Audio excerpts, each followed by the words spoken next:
এখন দেখবেন সংবাদ শিরোনাম। মুক্তিযুদ্ধ রাজাকার নিয়ে ফজলুর রহমানের কড়া ভাষায় উত্তপ্ত সংসদ, চেয়ার ছেড়ে দাঁড়িয়ে দুপক্ষকে শান্ত করলেন স্পিকার। রাজধানী নিউ মার্কেটে গুলিতে শীর্ষ সন্ত্রাসী টিটন নিহত, আন্তঃকন্দল থেকে হত্যার ধারণা পুলিশের, অপরাধীদের ধরতে চলছে অভিযান। দখলদারিতার বর্জ্য জমে নালায় পরিণত হয়েছে রামচন্দ্রপুর খাল, দুর্গন্ধে খোলা যায় না বাড়ির জানালা, ভারী বৃষ্টিতে উপচে পড়ে পানি। এবার বাঁধ ভাঙার আগেই সুনামগঞ্জের হাওর অঞ্চলে জলাবদ্ধতা, জীবনের ঝুঁকি নিয়ে বুক পানিতে ধান কাটছে কৃষক, বাড়তি মজুরিতে মিলছে না শ্রমিক। ট্রেডিং ও জ্বালানি সংকটে সিরাজগঞ্জে তাঁত শিল্পের স্থবিরতা, কমেছে উৎপাদন ও শ্রমিকদের আয়, দ্রুত কার্যকর পদক্ষেপের দাবি। পশ্চিমবঙ্গে ফের মমতা শুভেন্দু দ্বৈরথ, বিধানসভা নির্বাচনে চলছে শেষ ধাপের ভোট গ্রহণ, 142 আসনে লড়ছেন 1448 প্রার্থী। আসসালামু আলাইকুম। এতক্ষণ দেখছিলেন সংবাদ শিরোনাম, এখন দেখবেন বিস্তারিত।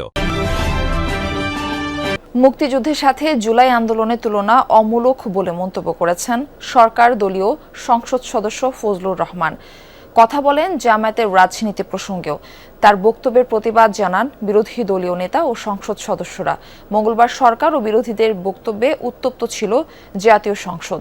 এছাড়া মঙ্গলবার টেবিলে উত্থাপিত প্রশ্নের উত্তরে স্বরাষ্ট্রমন্ত্রী সালাউদ্দিন আহমদ জানান, গোয়েন্দা তথ্যের ভিত্তিতে মব সন্ত্রাসের বিরুদ্ধে ব্যবস্থা নেওয়া হচ্ছে। প্রশ্নোত্তর দিয়ে শুরু সংসদ। এক পর্যায়ে উত্তপ্ত হয়ে ওঠে সরকার দলীয় এমপি ফজলুর রহমানের বক্তব্যকে কেন্দ্র করে। রাষ্ট্রপতির বক্তব্যের উপর ধন্যবাদ প্রস্তাবের শুরুতে মুক্তিযুদ্ধ ও জুলাই আন্দোলনের তুলনা অমূলক বলে মন্তব্য করেন তিনি।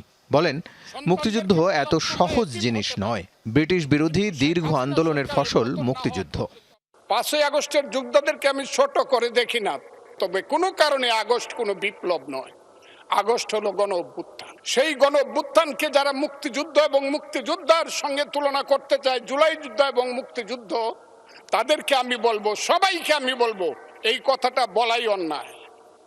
কারণ মুক্তিযুদ্ধ প্রশান্ত মহাসাগরের সঙ্গে ডুবার তুলনা করা যেমন, হিমালয় পর্বতের সঙ্গে টিলার তুলনা করা যেমন, মুক্তিযুদ্ধের সঙ্গে 5ই আগস্টের তুলনা করা ঠিক তেমনি। রাজধানীর নিউ মার্কেটে দুর্বৃত্তের গুলিতে নিহত হয়েছেন শীর্ষ সন্ত্রাসী খন্দকার নাঈম আহমেদ টিটন। মঙ্গলবার রাত 8টার দিকে নিউ মার্কেট বটতলা এলাকায় শহীদ শাহ নেওয়াজ ছাত্রাবাস সংলগ্ন রাস্তায় এই হত্যাকাণ্ডের ঘটনা ঘটে। রক্তাক্ত অবস্থায় উদ্ধার করে স্থানীয়রা তাকে হাসপাতালে নিয়ে যায়। চিকিৎসকরা জানান, সেখানে পৌঁছানোর আগেই তার মৃত্যু হয়েছে। মরদেহ রাখা হয়েছে ঢাকা মেডিকেলের জরুরি বিভাগের মর্গে। পুলিশ জানায়, টিটনের শরীরে 5টি গুলির আঘাত রয়েছে। 2001 সালে সরকার ঘোষিত 23 শীর্ষ সন্ত্রাসী তালিকার 2 নম্বরে নাম ছিল তার। নিহত টিটন আরেক শীর্ষ সন্ত্রাসী সঞ্জিদুল ইসলাম ইমনের শালক। ঘটনার সাথে জড়িতদের পরিচয় শনাক্তে পুলিশ সিসি ক্যামেরার ফুটেজ বিশ্লেষণ করছে। পুলিশের ধারণা, শীর্ষ সন্ত্রাসীদের মধ্যকার অন্তঃকন্দলে তাকে হত্যা করা হয়েছে। এখন পর্যন্ত যতটুকু আমরা পেয়েছি যে এটা হাজারীবাগের যে নাঈম আহমেদ টিটন নামে একজন ব্যক্তি আছে, ওনারও হওয়ার সম্ভাবনা বেশ কয়েকটা জায়গায় সূত্র থেকে আমাকে কনফার্ম করছে। সন্ত্রাসী যারা আসছে এখানে শুটিং ইনসিডেন্ট ঘটাইছে, তারা কোন পাশ দিয়ে গেলো, কোন দিক দিয়ে গেলো, আমরা এগুলো সবই ইনভেস্টিগেশনের পার্ট। আমরা এটা দেখে আমরা দ্রুততর সময়ে আমরা এই যারা ক্রিমিনাল আছে তাদেরকে আমরা আইডেন্টিফাই করে আইনের আওতায় নিয়ে আসার আমরা চেষ্টা করছি। রামচন্দ্রপুর খালের জমি দখল করে গড়ে উঠেছে বহুতল ভবন। কোথাও কোথাও খাল পরিণত হয়েছে নালায়, আবার কোথাও বর্জ্য ও মাটি জমে খাল প্রায় ভরাট হয়ে গেছে। নিয়মিত পরিচ্ছন্নতার অভাবে এমন বেহাল দশা খালটির। দুর্গন্ধে বাড়ির জানালাও খোলা রাখা যায় না। ভারী বৃষ্টি হলেই খালের পানি উপচে পড়ে, অথচ পানি প্রবাহ ফিরিয়ে আনা গেলে খালটি স্থানীয়দের জন্য আশীর্বাদ হতে পারত। রাজধানীর পশ্চিমাংশে বুড়িগঙ্গার মোহাম্মদী হাউজিং এলাকা থেকে রামচন্দ্রপুর খালটির উৎপত্তি। শেখের টেক, শ্যামলী হাউজিং ও আদাবর এলাকা দিয়ে প্রবাহিত খালটির দৈর্ঘ্য 3 কিলোমিটারের কিছু বেশি। এই খালের প্রস্থ কোথাও 15 মিটার, কোথাও 25 মিটার। খালটির শুরুর প্রায় 1.5 কিলোমিটার অংশ মোটামুটি পরিচ্ছন্ন, পানির প্রবাহও আছে, কিন্তু চন্দ্রিমা মডেল টাউন হাক্কার মোড়ের অংশে পৌঁছাতেই বদলে যায় দৃশ্য। খালের এই অংশে জমে আছে গৃহস্থালী বর্জ্য, প্লাস্টিক ও পলিথিন। আবর্জনার কারণে খালের এই অংশে পানির প্রবাহ বন্ধ হয়ে গেছে। কয়েকদিনের বৃষ্টি ও পাহাড়ি ঢলে বাঁধ ভাঙার আগে জলাবদ্ধতার কবলে সুনামগঞ্জের হাওড় অঞ্চল। চোখের সামনে পাকা ধান তলিয়ে যেতে দেখে জীবনের ঝুঁকি নিয়ে বুক পানিতে নেমে ধান কাটছেন চাষিরা। অতিরিক্ত মজুরি দিলেও মিলছে না শ্রমিক। আগাম বন্যার বিজ্ঞপ্তিতে জলের সাথে যুদ্ধ করে কিছু ধান কাটা গেলেও রোদের অভাবে চারা গজাচ্ছে ধানে। সোনারঙা পাকা ধান তলিয়েছে বৃষ্টির জলে। অন্যদিকে কৃষকের প্রাণ ঝরছে বজ্রপাতে হাওরে নামলে। ঘাম ঝরানো ফসল বাঁচাতে প্রাণের পরোয়া না করেই বুক পানিতে নেমে চলছে কৃষকের সংগ্রাম।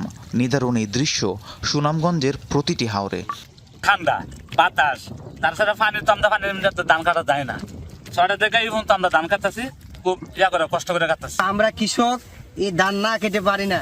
এত মায়ার ধান, এত কষ্ট করে লাগানোর পর, কারণ এই ধান যদি কেটে নিয়ে আসে মনে খুব কষ্ট। পশ্চিমবঙ্গে বিধানসভা নির্বাচনের হাই ভোল্টেজ আসন ভবানীপুরে আজ মমতা শুভেন্দুর লড়াইয়ের কারণে সবার চোখ তো ভবানীপুরের দিকে। তো ভোটার উপস্থিতি, নিরাপত্তা ব্যবস্থা মিলিয়ে ভোট কেন্দ্রগুলোর কি অবস্থা দেখছেন? দেখুন, সকাল থেকে আবহাওয়াটা একটু মেঘলা আকাশ রয়েছে, তার কারণে মানুষের ভোটারদের একটা স্বস্তি। কারণ প্রথম দফায় প্রায় 7 জন ভোটারের মৃত্যু হয়েছিল এই তীব্র দাবদাহে।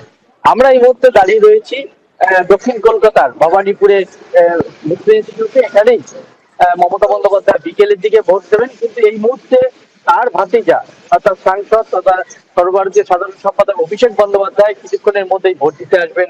আমার এই পেছনে যে মিত্র ইনস্টিটিউট আছে সেখানে স্বাভাবিকভাবেই যে সাংবাদিক থেকে শুরু করে তার সিকিউরিটি, তিনি বেস ক্লাস ক্যাটাগরি নিরাপত্তা পান। সেই কারণে কিন্তু যথেষ্ট নিরাপত্তা বলয় এখানে তৈরি করা হয়েছে। ইতিমধ্যে বিক্ষিপ্ত ভাবে যে 142টি আসনে ভোট গ্রহণ চলছে, 2-1টি জায়গা ছাড়া সব জায়গায় শান্তিপূর্ণ এখনো পর্যন্ত ভোট চলছে। সকাল এখন ঘড়ি কাটা ভারতীয় সময় সকাল 8টা 16। সেই ক্ষেত্রে দাঁড়িয়ে কিন্তু মোটামুটি কোথাও বিক্ষিপ্ত কিছু গন্ডগোলের কথা বিশাল কিছু আসেনি।